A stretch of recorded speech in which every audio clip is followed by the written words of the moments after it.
ટામેટાની gravy કરી રાખી હતી તે એડ કરીશું. ટામેટાની ગ્રેવી એડ કરતા વખતે ઢાંકણ સાથે રાખવું. કરવા લાગી છું.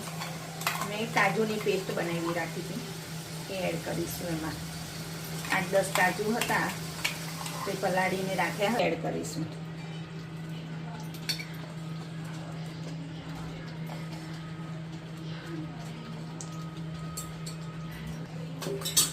હવે 10 મિનિટ આને ઢાંકીને થવા દઈશું.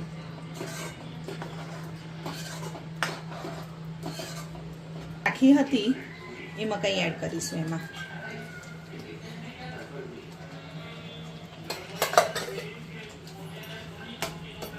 દેવાનું. હવે 2 મિનિટ માટે થવા દેવાનું.